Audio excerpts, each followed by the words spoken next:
El conflicto entre Israel y Palestina viene de tantísimos años atrás, y cuando digo tantísimos años me refiero a más de un siglo, que hay miles de interpretaciones de lo que a lo largo de ese siglo se produjo, con lo cual cada persona va a ver el conflicto desde un punto muy distinto, porque cada uno va a aportar su experiencia, cada uno va a aportar lo que le pasó a los antepasados cuando fueron expulsados de España, lo que le pasaron a cuando fueron expulsados de la Segunda Guerra Mundial. Entonces, hay tanta política, geopolítica, intereses, hay tanta mierda metida en la historia que tenemos ahora en el tema del conflicto de Israel contra Palestina, que lo que voy a intentar es generalizar lo máximo posible, porque no se puede analizar este conflicto al milímetro. Se puede analizar al milímetro situaciones en concreto, pero no podemos resumir en un vídeo toda la historia, un siglo, no podemos resumir en un vídeo un siglo de conflicto para que las cosas queden claras. Entonces, voy a enfocar este vídeo a responder preguntas, las he llamado preguntas incómodas, preguntas que todo el mundo se habrá hecho y que creo que se para a analizar este tipo de preguntas. Todo el mundo se está parando a analizar más lo que está pasando ahora, el momento actual de los ataques y demás, pero vamos a hacernos preguntas incómodas de por qué hemos llegado hasta esta situación, ¿no? La famosa frase de aquellos polvos vienen estos lodos. Pues vamos a echar la vista atrás y lo vamos a hacer con una primera pregunta que fue de las primeras que me hice, ¿no? Después del tema del conflicto y ponerme a estudiar qué había pasado ahí. Lo primero que yo me pregunté fue, ¿tenían derecho los judíos a instalarse donde están ahora? Vamos a ver, voy a resumirlo muy mucho, porque no quiero ponerme muy técnica. Los judíos estaban en Jerusalén hasta que llegaron los romanos y los expulsaron, ¿de acuerdo? La tierra natal, la tierra natural de los judíos es toda la zona de Israel, toda la zona de Jerusalén. ¿Vale? Todo lo que es la zona de Jerusalén y alrededores es la zona natal y habitual de los judíos. Pero, como digo, la historia está llena de expulsiones, conquistas, reconquistas. Ahora te echo. En aquellos tiempos, el derecho de conquista significaba que un país, cuando atacaba a otro, se quedaba ese territorio. El derecho de conquista desapareció hace ya tiempo. A raíz de eso, de los derechos de conquista, bueno, pues surgieron los países, la Unión Internacional de los Países, nació la ONU y demás, pero hasta ese momento el derecho de conquista existía. Entonces, hay que poner las cosas en su contexto. Estamos hablando de que llegan los romanos, expulsan a los judíos y los judíos se diseminan por todo el mundo. Vale, problema es que toda Europa, en aquellos tiempos, vamos a decir alta edad media, en aquellos tiempos toda Europa era muy cristiana. A la vista está la cantidad de cruzadas que hubo a Jerusalén para reconquistársela a los musulmanes. Estaba la Inquisición, había un odio muy fuerte, ya no solamente hacia los judíos, sino a cualquier tipo de etnia religiosa que no fuese cristiana. Pues había un odio tremendo hacia ellos.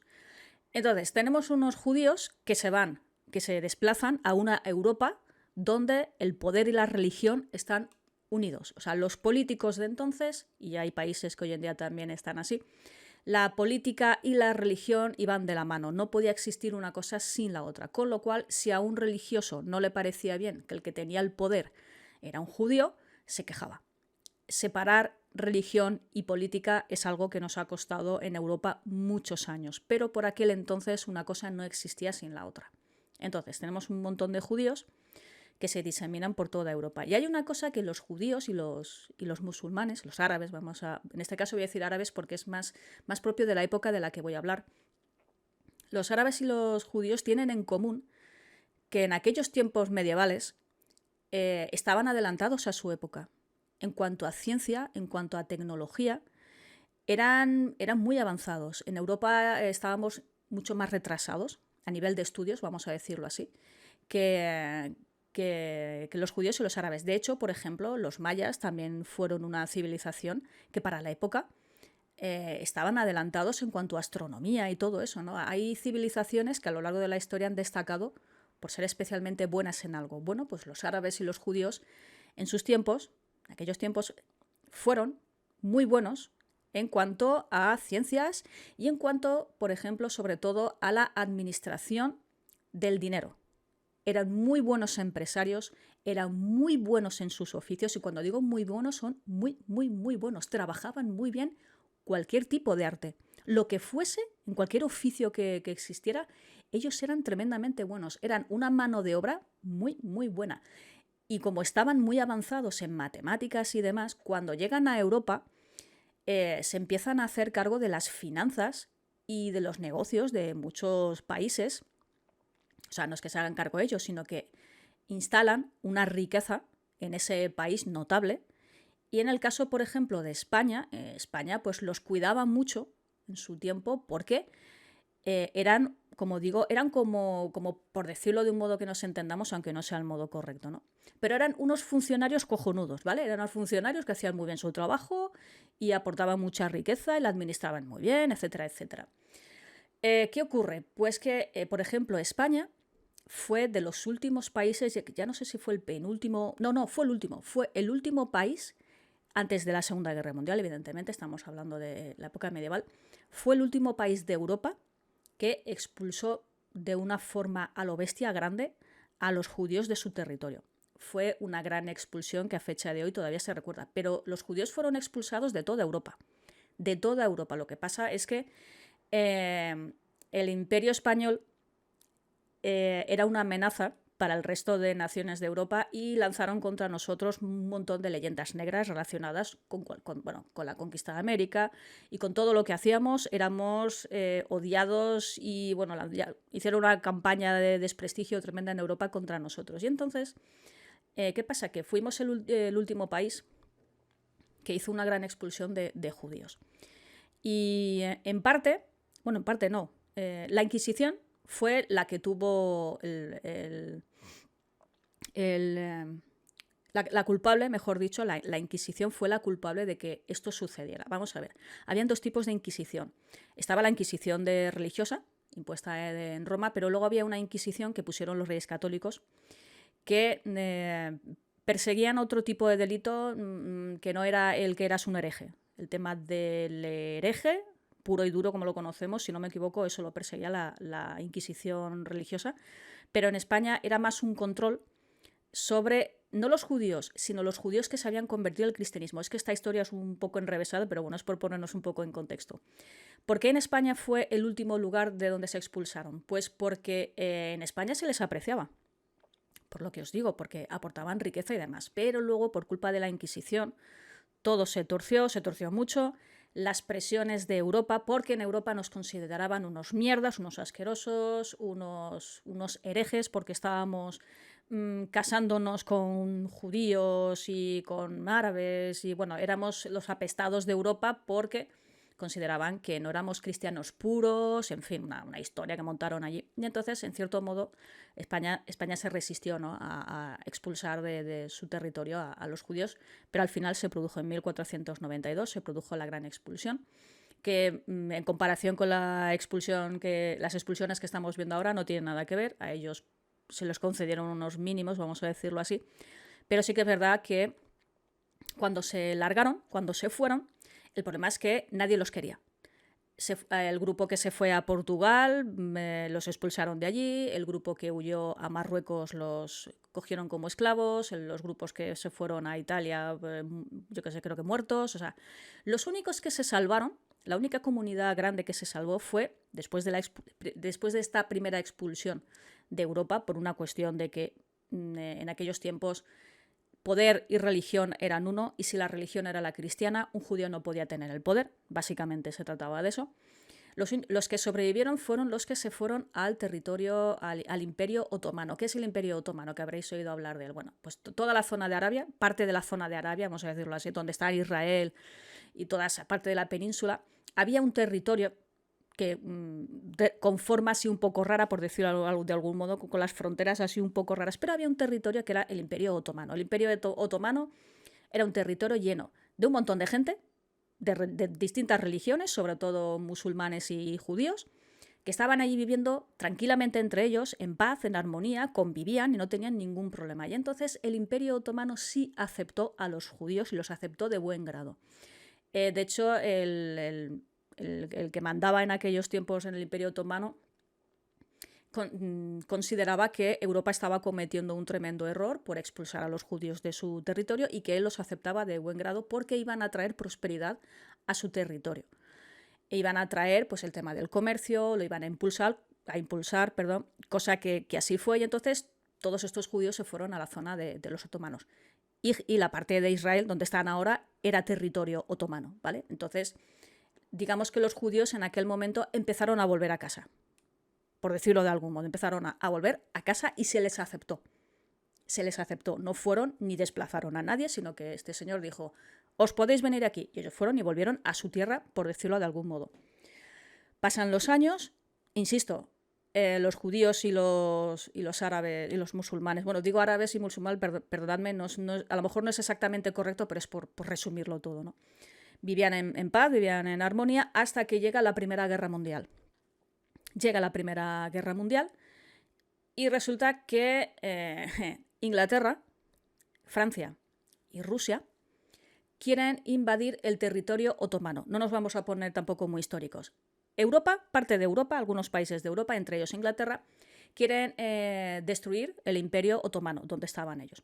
Entonces a los británicos no se les ocurre otra cosa que irse a la zona de Israel, a toda esa zona, hablar con el líder de los musulmanes de allí y le dijo, mira, si nos ayudáis a vencer a vuestro jefe, vamos a decirlo así, a vuestro líder de aquí de esta tierra, os vamos a dar esta tierra para que hagáis aquí con ella pues, un califato, lo que queráis para vosotros. Claro, los árabes de aquel momento dijeron, hostia, qué guay.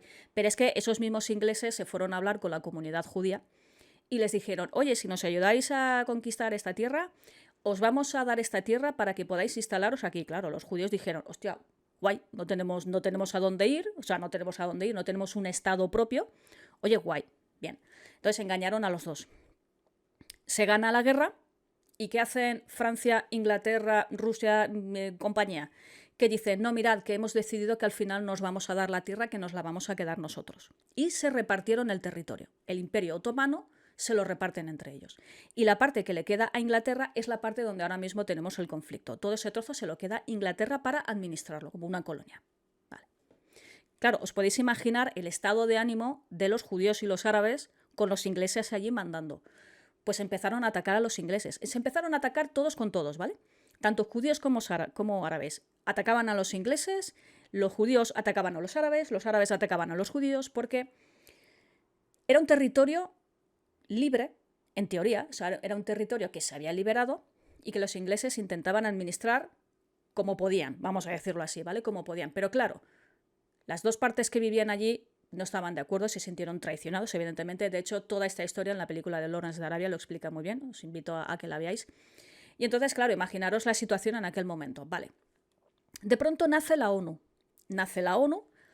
Y a los 2 años, si no me equivoco, los ingleses le dicen a la ONU, mira, yo estoy harto, yo creo que llevaban 30 años o 35 años, una cosa así, estoy harto de las guerras que tenemos aquí en este territorio, que todos son problemas, y le dice a la ONU, yo te doy el territorio y tú haces con él lo que te dé la gana. Tal cual. O sea, ahí lo lleváis, ¿no? Ahí lleváis el problema. Se desentienden, se van a su casa y la ONU se queda con un problema, porque claro, en cuanto los ingleses se van, te ves a los palestinos y a los judíos mirándose la cara en plan, ¿y ahora qué hacemos, no? Esto es mío, esto es mío, esto es mío. Claro, pensad que se convirtió en tierra de nadie. La ONU hacía solo 2 años que había aparecido.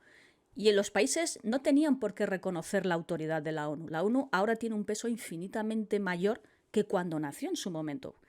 Entonces, claro, te ves a 2 países que los han dejado tirados en tierra de nadie, sin un Estado, sin un jefe, sin un líder, y de pronto vienen unos señores de Europa, del mismo sitio de donde les habían traicionado, vienen unos señores de Europa y les dicen, mirad, os aconsejamos que os dividáis el territorio entre 2 y hemos hecho este mapa.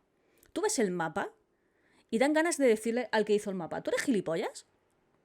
O sea, ¿cómo puedes hacer esta división de mierda? Digo división de mierda porque ¿cómo puedes poner la franja de Gaza por un lado y Cisjordania en medio y otro trozo arriba? O sea, ¿cómo me puedes dividir un país en 3 partes? Yo no soy especialista en geopolítica, ni en defensa, ni mierdas. Pero, ¿conocéis algún país que esté así de roto? A ver, nosotros en España tenemos las Islas Canarias, ¿vale? Pero porque es una isla que está allá a tomar por culo. Es una isla, o sea, eso no lo puedes anexionar al territorio, pero ¿de verdad esa era la mejor división del territorio? ¿Qué pasa? Que en la Franja de Gaza se habían arrinconado, ya hablaremos en otro episodio de esto, se habían arrinconado un montón de palestinos, ¿vale? Habían un montón de palestinos allí viviendo, y entonces cuando la ONU hizo la división, dijo, vamos a dividirlo teniendo en cuenta la población que hay, si es mayoritariamente judía o mayoritariamente musulmana. Y entonces hicieron ese mapa que es un Frankenstein y les dijeron, oye, que os sugerimos esto. Ojo, la ONU no tiene, si no me equivoco, a lo mejor estoy equivocada, pero la ONU no tiene autoridad para imponer.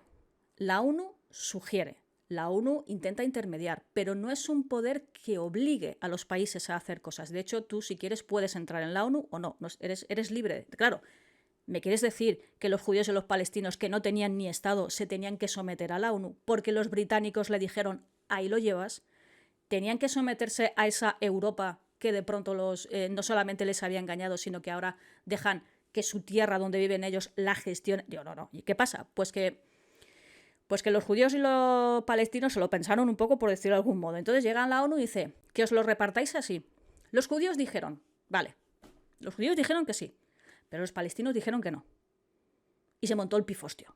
Entonces, el tema de que se montó el pifostio lo explicaremos ahora en la siguiente pregunta, pero a esta primera pregunta de si tenían derecho los judíos a trasladarse a donde están ahora, a mi modo de ver, sí. A mi modo de ver, sí.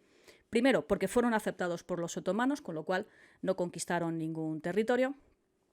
Y en segundo lugar, otra cosa es lo que vino después. Estamos hablando solamente si tenían derecho de irse, de congregarse todos en ese punto del planeta. Sí, fueron aceptados por los otomanos y cuando vinieron Europa y rompió el tema y se repartió la tierra, a mi modo de ver, no tenían derecho a hacer la mierda que hicieron con ellos, dejándolos tirados a su suerte.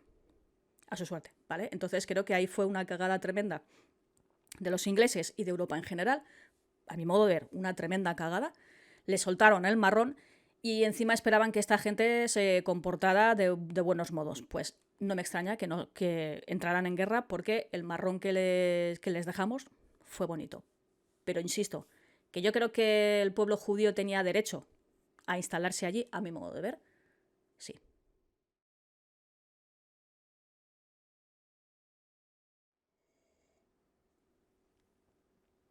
¿La ONU tenía derecho a repartir la tierra?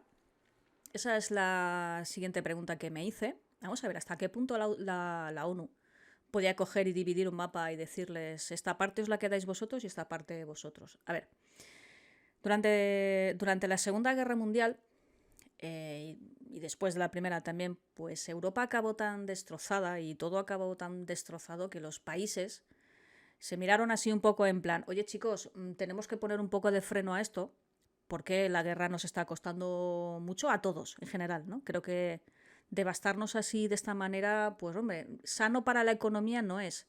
¿Por qué no hacemos un pacto de caballeros y nos ponemos todos de acuerdo y ponemos unas leyes mínimas para no pelearnos tanto? Antiguamente la guerra era algo muy habitual y venía un grupo y te atacaba, te quitaba el territorio y luego venía otro y otro y eran conquistas habituales a lo largo de la historia, pero sí que es verdad que con la llegada de las armas, con la llegada de la mejora de las tácticas militares y todo eso, pues la guerra se convirtió en algo realmente sangriento y muy cruel. Y entonces hasta los propios participantes en la guerra dijeron, se nos está yendo un poco esto de las manos, ¿no? Y entonces se les ocurre crear la ONU. Vamos a ver, la ONU por una parte es una quimera, ¿no? Es un espejismo de algo que se quiere pero no se va a conseguir en la vida. Todos sabemos lo que es una guerra. Hacer leyes para la guerra me parece una chorrada como un piano. ¿Por qué? Pues porque cuando estás en guerra y depende de lo que te estés jugando y cuando estás en caliente por lo que te han hecho, pues se hacen cosas que sí, se cometen crímenes contra la humanidad, pero es que hay que ser muy iluso para pensar que la Convención de Ginebra, que fueron las leyes que pusieron los países para que en caso de guerra son las leyes que se tienen que cumplir, de que no matar a rehenes, no hacer esto, no robar y demás. Estamos idiotas. Estamos idiotas. La Convención de Ginebra fue, sí, mira, vamos a sentarnos, hablamos de lo que tenemos que hacer, pero luego no lo hace nadie. O sea, es que fue una... Sí, de cara a la galería, pues aquello quedó muy bien. Fue como un poco un intento de vamos a ponernos de acuerdo, pero nadie cumple la ley de Ginebra ni nada. La guerra es la guerra. La guerra no tiene leyes, la guerra es la guerra y depende de en qué situación y en qué contexto. Hay guerras que son más violentas, hay guerras que son menos violentas, hay guerras por 3.000 millones de cosas distintas. Hay guerras que depende de quién esté al mando, pues son más cruentas o son más tecnológicas o son más civilinas o son más... mil historias. O sea, tú puedes hacer incluso una guerra económica sin tener que matar a nadie. Guerras hay de mucho tipo, no solamente de pegarte tiros. Pero la guerra es muy puta, la guerra es muy puta. Y la guerra es lo que es. Entonces tenemos que aceptar la guerra como es. O sea, aceptarla en el sentido de a la hora de analizarlo. ¿Conocéis alguna guerra donde no se hayan vulnerado los derechos humanos? ¿Alguna en el mundo? Yo creo que las guerras antiguas eran más honestas que las guerras de hoy en día. Os lo digo en serio. Creo que antiguamente se tenían más respeto a la hora de guerrear entre ellos que ahora. Entonces, la ONU se crea como un intento, más que para evitar las guerras, yo creo que fue una forma de intentar un poco mantenerse a raya los unos a los otros, ¿no? Vamos a llevarnos bien, vamos a hacer alianzas. Bueno, vale, venga. Aunque solo sea para frenarnos un poco en esto. ¿Qué pasa? Y cuando se meten las bombas nucleares de por medio, pues te os digo una cosa, yo creo que la ONU es una gilipollez. Porque la ONU intenta que todos los países se lleven bien, pero como haya uno solo, pongamos Rusia, como haya uno solo que tenga bombas nucleares y que amenace con tirar bombas nucleares, da igual la ONU, da igual que los países se lleven bien y da igual todo. Si una persona le da por tirar una bomba nuclear, pues en la que se puede liar. ¿Y qué pasa? Pues que el mundo está lleno de cabezas nucleares. Entonces, ¿de qué estamos hablando? ¿De que los países nos llevamos bien? No, al final todo esto se ha convertido en una guerra geopolítica entre países para sobrevivir, intentando pues llevarse los recursos, intentando tenerla más larga que el resto. Y ya está, la ONU es eso. La ONU es como la Unión Europea, sí, no es que la Unión Europea vamos a ser fuertes, es una mierda, cada país mira por lo suyo, no me fastidias. A estas alturas todavía hay alguien que cree que la Unión Europea fue un gran proyecto donde todos somos hermanos, cada uno mira por lo suyo, pero es una forma de controlarnos un poco los unos a los otros, pero al final el ser humano tira hacia su propio beneficio. Entonces, volvamos al tema. A la ONU le cae un territorio, cuando digo a la ONU me refiero a todos los países del mundo, les cae el marrón de que en una zona específica tienen que votar que qué hacen con eso. Y me parece, no sé si fue un país de Sudamérica, creo que fue el que sugirió, no, esto no lo tengo muy claro, creo que fue el que sugirió dividir la Tierra en dos. Así, alguien de allí que ni le va ni le viene, dijo, ¿y por qué no se lo dividen entre dos? Y entonces se pusieron a hacer un mapa, muy bonito el mapa, muy curioso, vamos a verlo. Me parece fantástico este mapa que hicieron. Este es el mapa que hicieron.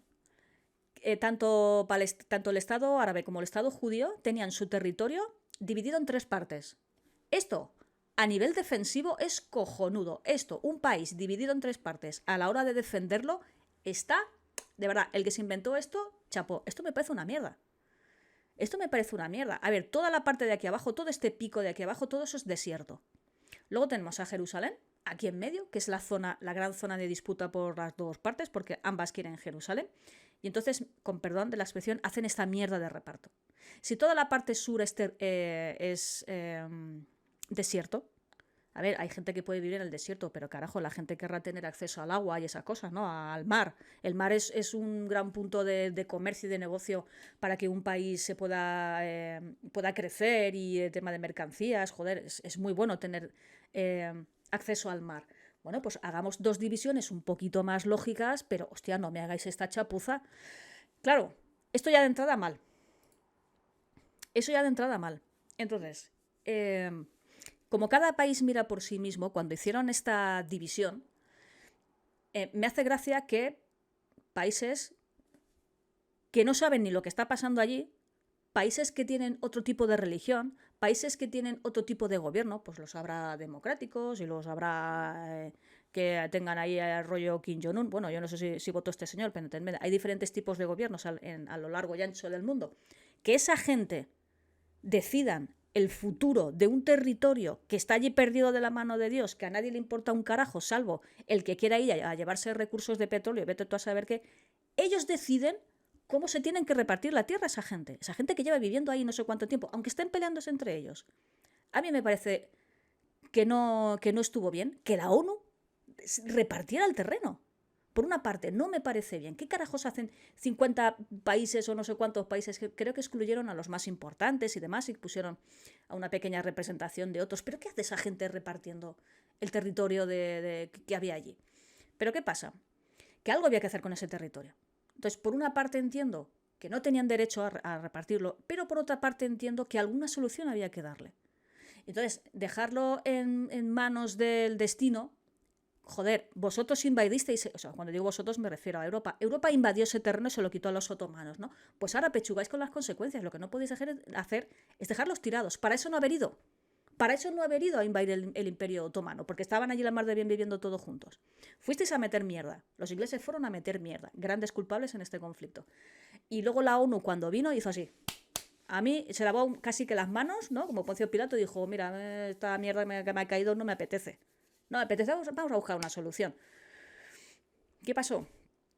Que es que me hace gracia porque hay muchos dirigentes de la ONU que a pesar de estar acogidos a la ONU hacen lo que les da la gana. Hacen lo que les da la gana. Entonces, si tú mismo estás haciendo lo que te dé la gana, no puedes venir y exigirle al pueblo judío y al pueblo palestino que sigan tus leyes, porque hay gente en la ONU que no las sigue. No las sigue. Entonces, o todos moros o todos cristianos, como dice el refrán, ¿no? O todos nos acogemos a las leyes de la ONU o nadie se acoge a las leyes de la ONU. Pero unos sí, otros no. Yo me acojo pero hago lo que quiero, pero obligo al judío a que sí se acoja y al palestino a que sí se acoja. Pues yo, ¿qué queréis que os diga? ¿Que la ONU tenía derecho a repartir la tierra? Por mí, no. ¿Que tiene mala solución? Sí, pero creo que la ONU, teniendo en cuenta qué miembros la forman, teniendo en cuenta las guerras que han venido después y qué ha hecho la ONU y qué ha pasado con la ONU allí no pintaba nada. Nada. La ONU se comió un marrón generado por la Primera Guerra Mundial, cuando los ingleses la jodieron. Y entonces empezó todo el pifostio. Así que la respuesta a que si la ONU tenía derecho a repartir la tierra, por mi parte, no tenían, el resto de los países del mundo no tenían derecho a decidir por esa gente.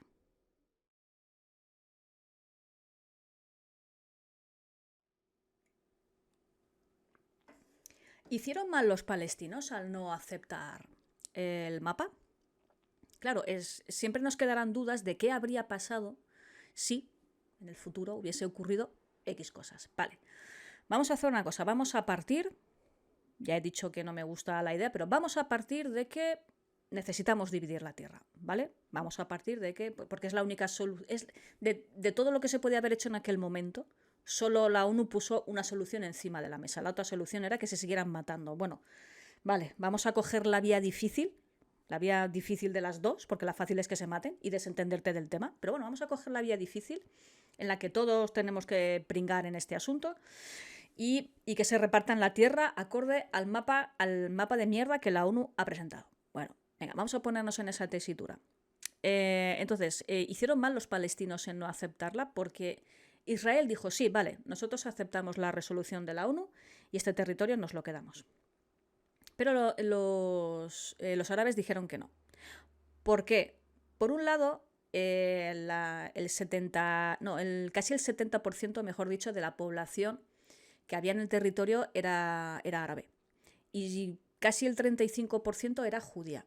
¿Qué pasa? Que a la hora de repartir el territorio, prácticamente, creo que si no recuerdo mal, a los judíos les daban el 55% del territorio y a los árabes el 45%. Entonces los árabes decían, bueno, si somos más población, ¿cómo nos estáis dando menos de la mitad del territorio, ¿no? Eso fue algo que evidentemente dijeron, no me cuadran los números. Pero yo creo que aquí la ONU tuvo en cuenta una cosa, y es que cuando esto sucede, hacía 2 años que había terminado la Segunda Guerra Mundial, y todos sabemos lo que eso supuso para los judíos. Los judíos tuvieron que huir de la zona de conflicto de Alemania y alrededores, y tuvieron que huir. ¿Qué pasa? Que como los ingleses estaban en la zona esta de donde está ahora Israel, como estaban todavía allí, habían impuesto un decreto, habían puesto una ley por la cual los judíos no podían regresar. Los judíos de fuera no podían entrar. Entonces, esos judíos estaban atrapados en otros países. En España, por ejemplo, pues muchos huyeron a España para evitar ser masacrados, ¿no? ¿Qué pasa? Que cuando los ingleses se retiran y entran, y Israel se queda con su parte del mapa, de pronto esa ley desaparece. Esto yo creo que la ONU lo sabía que esto iba a pasar y entonces pensó, vamos a ver, ahora solo son el 33% de la población, pero es que muchos judíos que están ahora mismo repartidos por Europa, que han huido de la guerra, se van a ir allí.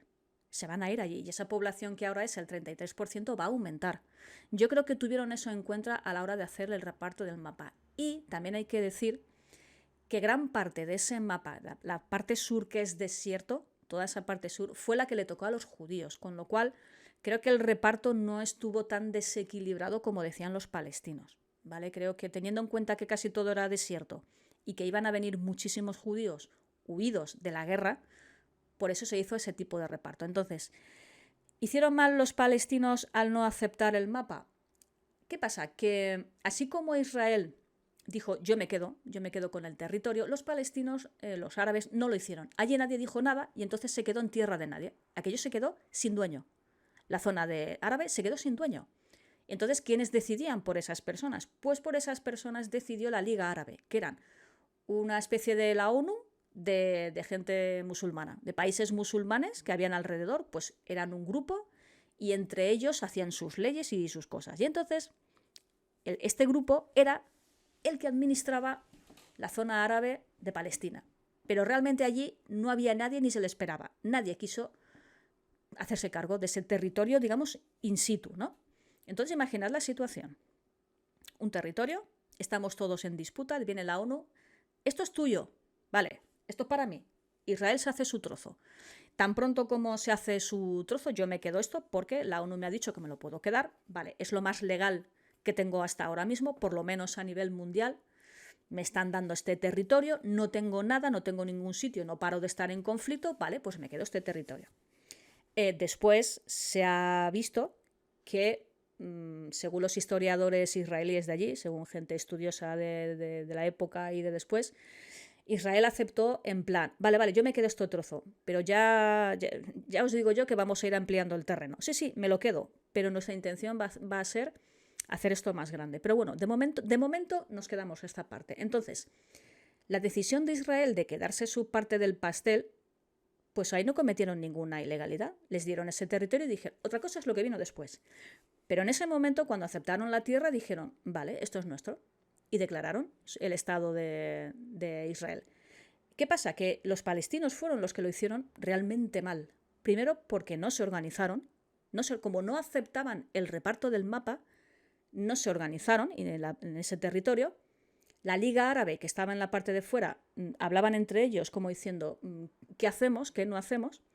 Y no se les ocurre... Bueno, las Naciones Unidas, la ONU, pasó del tema de lo que vino después. Lo que pasó después ni intervino y los dejó hacer, solamente presentó el mapa y dijo, bueno, hasta luego, ¿eh? No hubo una hoja de ruta de, vale, os vamos a repartir los territorios, pero vamos a hacer esto.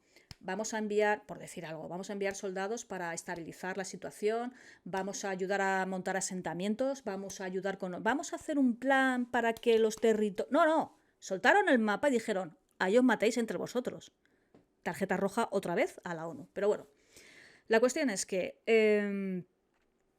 Israel coge y dice, oye, que nosotros nos quedamos nuestro trozo y somos el Estado de Israel. Y al día siguiente, o sea, no esperaron ni una semana, al día siguiente, la Liga Árabe, bueno, la Liga Árabe se formó luego, pero bueno, es para que nos entendamos. El grupo de países que estaban alrededor, encabezados por Egipto, no se le ocurre otra cosa que atacar a Israel. Dijo, mira, a mí me da igual lo que diga la ONU, así que yo voy a atacar a Israel. Y no se le ocurre otra cosa que atacar a Israel. En ese momento, digamos que esa idea que ya llevaba Israel de, sí, tú dame el territorio, que yo ya me iré cogiendo cada vez más, lo que hizo fue que aceleró ese proceso, dinamitó ese proceso. Atacan a Israel, Israel se defiende y gana. Y cuando se defiende y gana, ¿qué hizo? Bueno, pues como aquí nadie reclama la tierra que se ha quedado libre, pues yo me quedo lo que he conquistado, lo que he avanzado y conquistado, me lo voy a quedar. Y ese día Israel se quedó el 75% del territorio que le tocaba a Palestina. Entonces, ¿creéis que fue legal o ilegal lo que hizo Israel? Por un lado, se defendió del ataque, vale, y entonces ellos no podían ejercer el derecho de conquista del que hablábamos antes, de que ya no existía el derecho de conquista. Ya yo no puedo llegar a un sitio, invadirlo y quedármelo. Pero lo hicieron. ¿Que estuvo mal? Sí, estuvo mal porque ese territorio era de Palestina. Pero yo entiendo por qué lo hicieron. Entiendo por qué lo hicieron. Y de hecho hay una frase del primer ministro de Israel de aquel entonces que lo deja muy claro. Y decía, es la guerra que está por venir. No, en la guerra que está por venir tendremos que estar solos. Será una guerra por nuestra existencia y nuestro futuro. Es decir, los israelíes se dieron cuenta de que nadie en el mundo les iba a ayudar. Nadie iba a enviar tropas para ayudarles a defender su territorio, ni nadie iba a pelearse por ellos. Los habían dejado completamente abandonados en un territorio que sus enemigos no reconocían y estaban completamente rodeados de gente que los quería matar. Estaban solos. Entonces, como se sentían y sabían que tenían que pelear por sí mismos y que no iban a recibir ayuda, lo que hicieron fue lo que sinceramente creo que otros países del mundo, incluidos nosotros, de vernos en esa situación, os digo yo que todos lo habríamos hecho.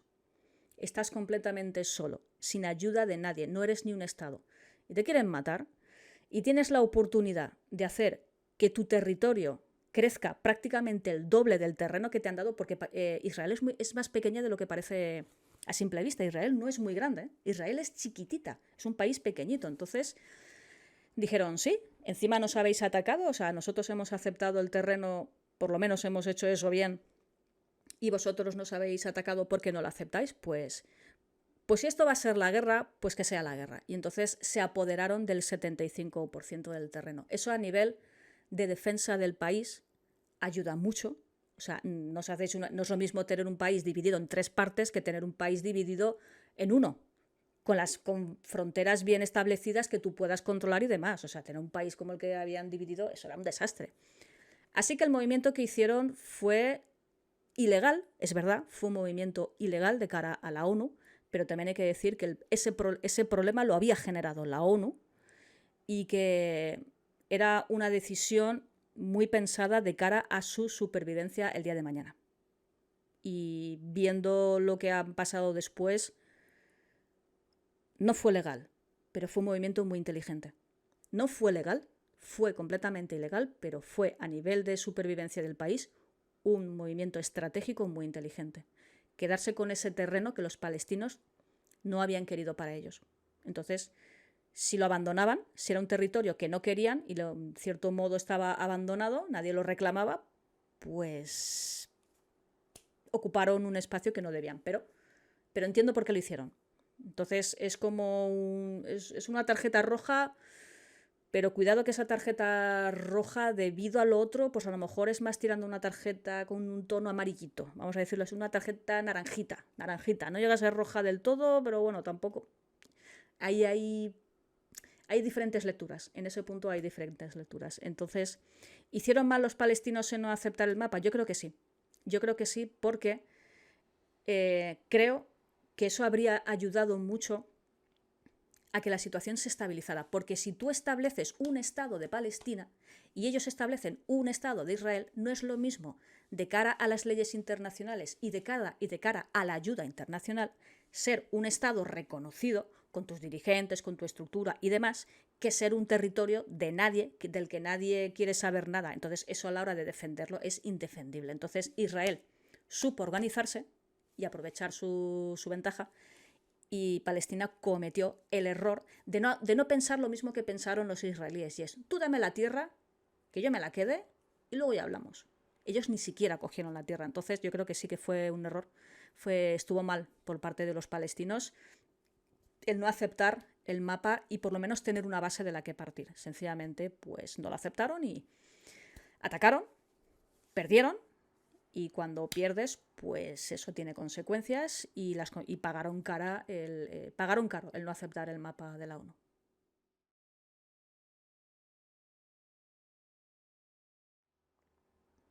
¿De quién es el problema de Gaza? Claro, han intervenido tantas circunstancias, han pasado tantas cosas a lo largo de un siglo que al final han derivado en lo de Gaza, que te paras a pensar y dices, ¿quién tiene la culpa? ¿Tiene la culpa la ONU cuando decidió eso? ¿Tiene la culpa Israel por cómo reaccionó? ¿Tiene la culpa los palestinos por no haber cogido el mapa? Culpables hay muchos. Culpables hay muchos. Pero hay un culpable que yo quiero señalar. Hay muchos, vale, pero hay uno que yo quiero señalar y es la propia Liga Árabe.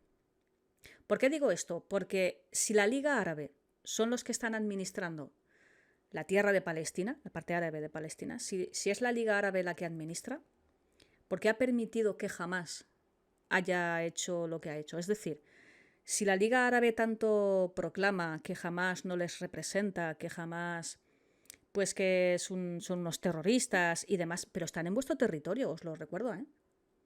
Señores de la Liga Árabe, Hamás está en vuestro territorio y no habéis hecho nada. De hecho, Hamás os ha atacado a vosotros cuando Hamás ganó las elecciones en Gaza. Atacaron, literalmente, se liaron a hostias con otro grupo árabe que quería el poder allí. Y entonces se los cargaron. O sea, que entre ellos mismos se han peleado. Pero, ¿me estáis diciendo que la culpa de lo de Gaza es solo de Israel? ¿O como yo opino, buena parte de la culpa la tiene en que los pueblos árabes... Entendedme, cuando digo árabes, musulmanes, yo sé que no lo estoy diciendo bien, pero es que si nos ponemos técnicos no nos enteramos de nada. Los pueblos árabes no han sabido gestionar su problema. Es como si aquí en España, por poner un ejemplo, cuando nosotros en España teníamos el terrorismo de ETA, imaginad que ETA se hubiese puesto a matar así a lo loco, imaginad, ¿no? A la gente de Portugal. De pronto empiezan a meterse en territorio de Portugal y empiezan a matar. ¿Qué nos dirían los portugueses? Hay españoles que nos están matando ETA y nosotros hiciésemos así. No tenemos nada que ver. Y nos dirían, perdona, están en España, ¿eh? ETA es una organización que está en tu territorio y me está atacando a mí. ¿Podéis ponerle un poquito de freno? Pues pasa que no. Pues si jamás está en territorio de los países árabes, ¿por qué no intervienen y ponen remedio, intentan solucionar ese tema si están en desacuerdo? ¿O es que no están tan en desacuerdo? Es que yo creo que a los terroristas se les ha dejado hacer porque todos quieren que Israel desaparezca. Por intereses X, hay estados que han decidido que, pues déjalos, que se carguen a Israel, porque se lo carguen. Pero ha sido una dejadez tremenda por parte de la Liga Árabe dejar a esta gente hacer. No le han puesto realmente una solución. Todo tiene matices, ¿eh? Todo tiene matices porque sí que es verdad que la gente de la Franja de Gaza está arrinconada y todo lo que queráis. Pero también es verdad que después de ese primer ataque que hubo de Egipto hacia Israel en cuanto se proclamó Estado independiente, después de eso hubo al cabo de los años hubo un segundo ataque. Entraron en Gaza, o sea, si no me equivoco, Egipto, con el resto de sus amigos, entraron en Gaza, bloquearon el canal de Suez, y entonces los israelíes, que de hecho la Franja de Gaza entraron porque la Franja de Gaza, la administración la tenía Egipto. Hubo un momento en que Egipto se encargaba de administrar la Franja de Gaza, porque digamos que la Liga Árabe lo único que hicieron fue, pues mira, que Egipto se encargue de administrar la Franja de Gaza. Ya que la parte de Palestina se ha quedado así suelta, pues encargaros vosotros de Gaza y nosotros de Cisjordania pues nos encargamos de algo más, ya está. ¿Qué pasa? Pues que no se les ocurre otra cosa que volver a intentar atacar a Israel. Entran en Gaza, bloquean el canal de Suez. ¿Qué pasa? Que los israelíes dijeron, ¿otra vez venís? ¿Otra vez que vamos para allá? Y entonces entraron y se quedaron en la Franja de Gaza. Repelieron el ataque y se metieron en la Franja de Gaza y se quedaron allí y dijeron, sí, pues ahora vamos a controlar. Pero gracias a las presiones de la ONU y de no sé cuánto que devolvieran el territorio y tal y pascual, pues hubo ahí negociaciones y se salieron. Pero ese movimiento lo hicieron porque les volvieron a atacar. Entonces, ¿de verdad me estáis diciendo que no han tenido motivos los judíos durante mucho tiempo de no tener ganas de seguir atacando? Es que ellos también están acorralados por parte de Palestina. Es que ellos también han estado... Otra cosa es lo que vino después, que es una frase que ya empieza... Digamos que esto ha ido cada vez a peor, ¿no? Pero hay movimientos que están bien. a nivel estratégico, entendedme, hay movimientos que están bien a nivel estratégico y de defensa, y luego está la parte de los derechos humanos, luego está la parte de que es la población la que acaba sufriendo las consecuencias, pero es que eso pasa en todas las guerras. Tú no puedes pretender que en una guerra de este tipo, en la guerra de Ucrania, no puedes pretender que el enemigo se comporte como un caballero, eso no va a existir jamás. Entonces, no nos llevemos las manos a la cabeza por lo que está pasando. Eso existe, pues hay que aceptarlo y jodernos. Hay que aceptarlo y joderse. Vamos a analizar lo demás. Vale, entonces, Israel dijo, sí, que venís otra vez. Vamos a volver a tocaros las narices. Claro, Israel, la primera vez que cogió su territorio, él ya iba con idea de ampliarlo.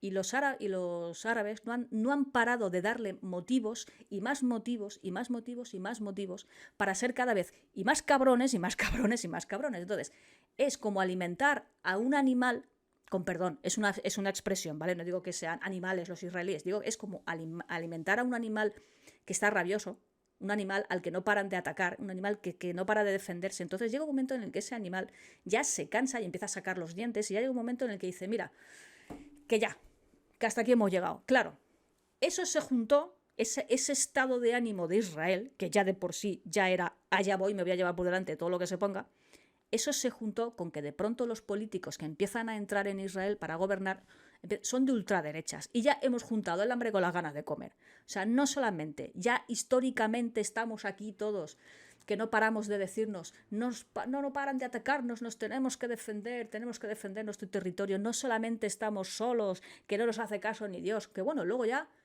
interviene Estados Unidos por intereses, interviene la ONU para intentar ahí organizar un poco el tema, ya les hacen un poquito más de caso, reivindican que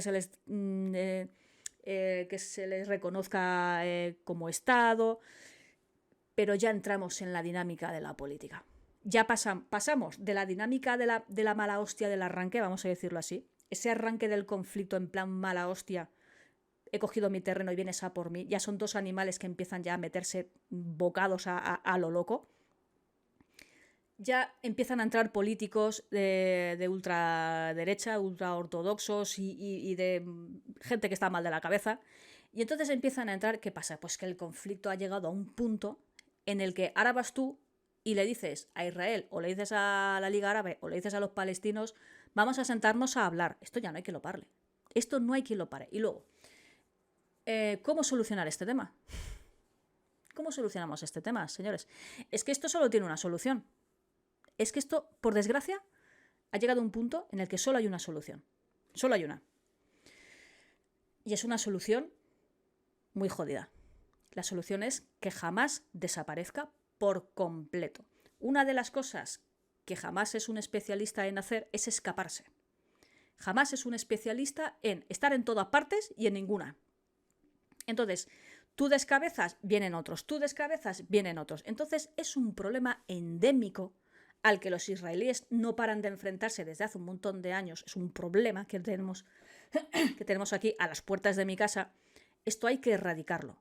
Con un precio a nivel bárbaro de lo que está pasando, por supuesto, eso no lo va a discutir nadie, que las consecuencias de todas estas decisiones están siendo devastadoras para el pueblo palestino, para los gazatíes. Eso es innegable, pero ya os digo, voy a sacar de la ecuación esa parte, porque eso es inevitable en una guerra. Entonces, como es algo inevitable que no se...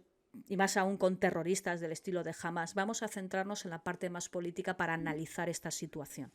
Porque no tiene análisis la parte humanitaria. No hace falta sentarse a analizar eso. La parte humanitaria es una puta barbaridad. No hace falta sentarse para decidir si eso está bien o mal. Eso está fatal. Eso es una puta mierda. Entonces, como eso es obvio, vamos a ver la parte... Voy a ponerme un poco como en la piel del demonio, ¿no? Voy a ponerme en la piel del demonio para analizar esto desde el punto de vista salvaje, de lo que está pasando por la cabeza de todo el mundo. Entonces, los israelíes han dicho, mira, ya nos hemos cansado. Ya nos hemos cansado. Nosotros, internamente nuestro país está como está, nosotros somos unos extremistas, todo lo que queráis, y vale, todo eso lo analizamos en otro vídeo, pero jamás tiene que desaparecer. Jamás tiene que desaparecer. El problema es cómo hacerlo desaparecer.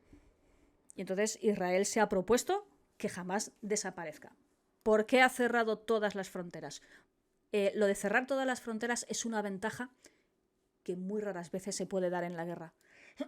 ¿Cuántas veces tú puedes coger un país al que vas a invadir o con el que vas a atacar, que puedas cerrar todas sus fronteras? ¿Cuántas veces se puede dar esa circunstancia?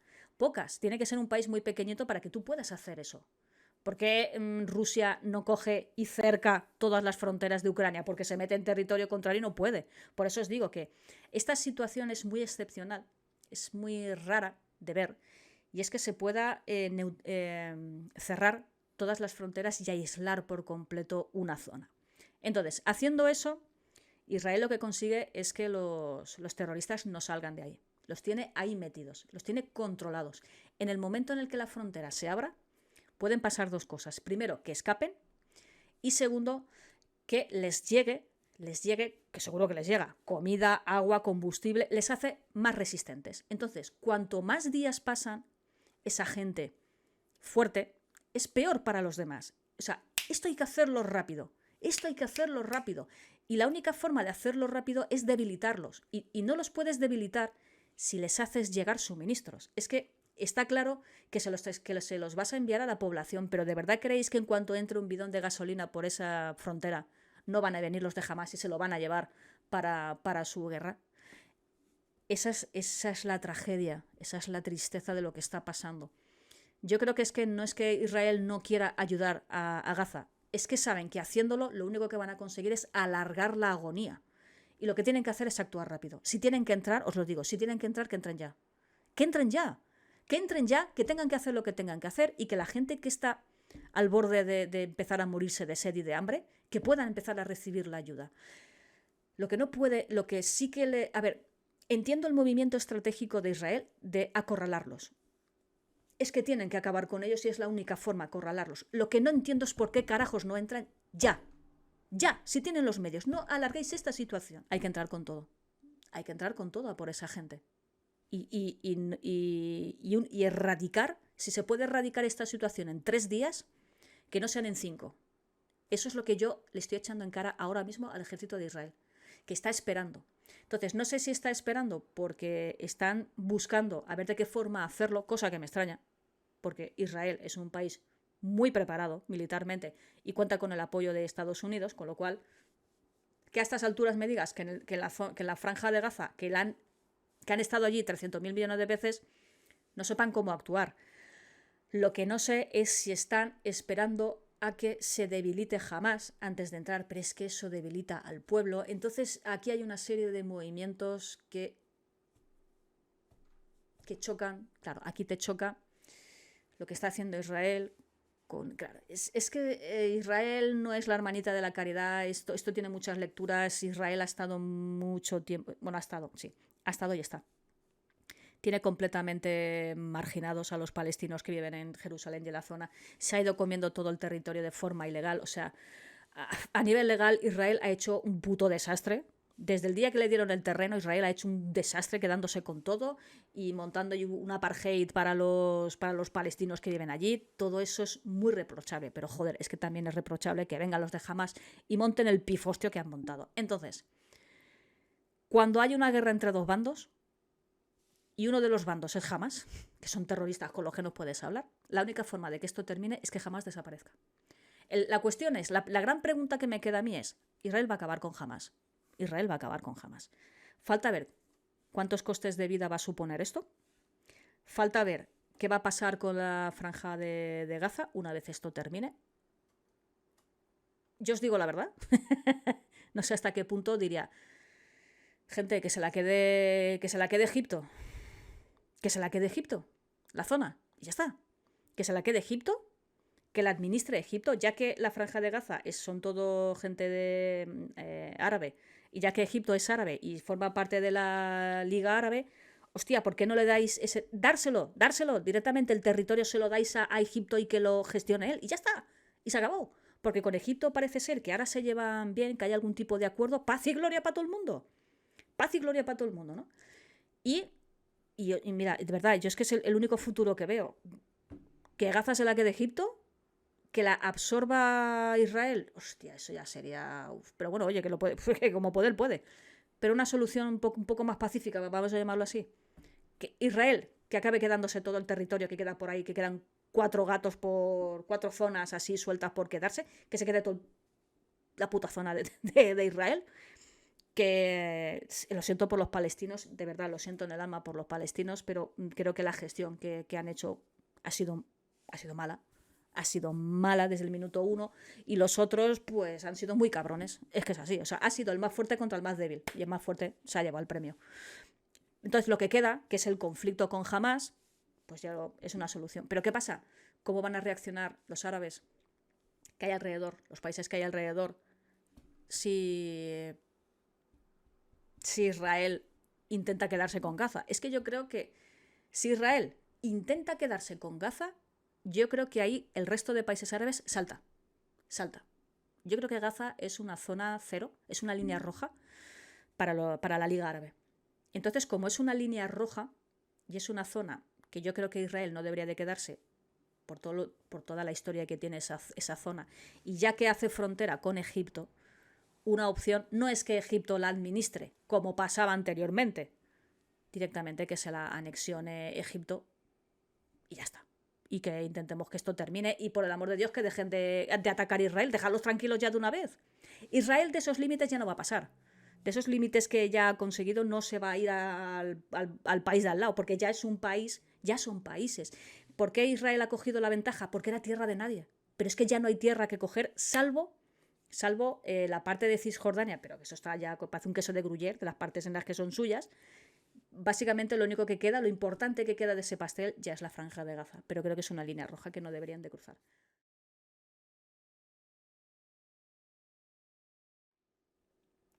¿Quién tiene la culpa de todo esto? Última pregunta, ¿no? ¿Quién tiene al final la culpa de que los palestinos estén muriendo como están muriendo en Gaza? ¿Quién tiene la culpa de que Israel se haya hecho con todo el pastel? ¿Quién tiene la culpa de históricamente todo el sufrimiento del pueblo judío? ¿Quién tiene la culpa? Pues mira, la culpa la tenemos todos. No hay ni un solo inocente en esta historia. Ni uno. Ni uno. No hay ni un puñetero país del mundo, ni ninguna persona, ningún político del mundo que se pueda decir que son completamente inocentes de esta historia. El pueblo judío sufrió mucho a lo largo de su historia. Los echaron como perros de todas partes. Los trataron como perros en todas partes, sobre todo en la Segunda Guerra Mundial. Por una pifia de la Unión Europea, por una pifia de países que querían más terreno para ellos, pues los utilizaron, los encabronaron, se defendieron, se saltaron las leyes, intentan gobernarlos personas que no se gobiernan ni a sí mismas. Entonces, esto es un sin Dios donde todo el mundo tenemos culpa. Ni tienen más culpa los israelíes, ni tienen más culpa los palestinos. Aquí, el único que sí se puede señalar de forma completamente distinta, los únicos que sí que los podemos señalar con el dedo y decir, de todos los malos de esta historia, vosotros sois los más malos. Y esos son los de Hamás. Porque la guerra, a pesar de que la guerra es lo que es, pues hasta la guerra tiene sus límites, ¿no? Hasta la guerra tiene sus líneas rojas, que son muchísimas, pero hay una línea negra, hay una maldita línea negra, que es la de utilizar el terrorismo para hacer una guerra. Hasta en la guerra hay que ser un caballero, entre comillas, y aunque seas un gran hijo de perra, a la guerra se va con un arma para enfrentarte a otro hombre armado. Utilizar para protegerte a la población, atacar a la gente inocente del otro lado que no va armada, eso, señores, creo que es lo único realmente reprochable hasta la médula en esta situación, y son las tácticas de Hamás. Eso, señoras de Hamás, es imperdonable. Todo lo demás se lleva haciendo toda la vida, toda la historia de la humanidad, se han hecho guerras. Pero el día en que el terrorismo nació por primera vez, el día en que se utilizan esas líneas tan negras, porque incluso, fijaros lo que os digo, incluso utilizar armas prohibidas no dejan de ser un negocio. Son armas para ganar la guerra, pero usar deliberadamente a la ciudadanía, al pueblo, para hacer daño, matar al pueblo para hacer daño, protegerte con el pueblo, creo que esa es la única barrera que yo no estoy dispuesta a aceptar. Puedo aceptar todas las barbaridades del mundo, pero no acepto una guerra con terrorismo. Ese es el único que no acepto. Porque ahí sí que están pagando justos por pecadores, en el sentido de que, es lo que digo, una guerra son dos bandos armados. Eso es una guerra. Lo demás son asesinatos en masa. Así que, nada. ¿Que todos tienen culpa? Sí. ¿Que quien más culpa tiene son los métodos de Hamas porque son terroristas? Sí. Sí, todos hablamos de Putin, de lo que está haciendo, pero bueno, Putin no pone delante de sus soldados a niños con bombas para que exploten y maten a otro. Hasta Putin no hace eso. No utiliza el terrorismo de esa manera. Utiliza otros métodos mucho más cabrones, pero no utiliza el terrorismo en ese nivel. Entonces, hasta la maldita guerra tiene sus niveles de chunga, ¿no? Hasta la guerra tiene sus niveles chungos. Y ese es un nivel imperdonable, el del terrorismo. Así que, señores, la guerra se gana con guerra, ¿no? Es que, porque dicen muchos, no, es que esto solo tiene como solución el diálogo. Tendría como solución el diálogo si las dos partes quisieran hablar. Pero es que hay una parte que no quiere hablar. No quiere hablar. Directamente jamás no quiere hablar. Así que, pues nada, nos quedaremos a la espera de ver cuándo pasa. Y una vez pase, ¿qué pasará después?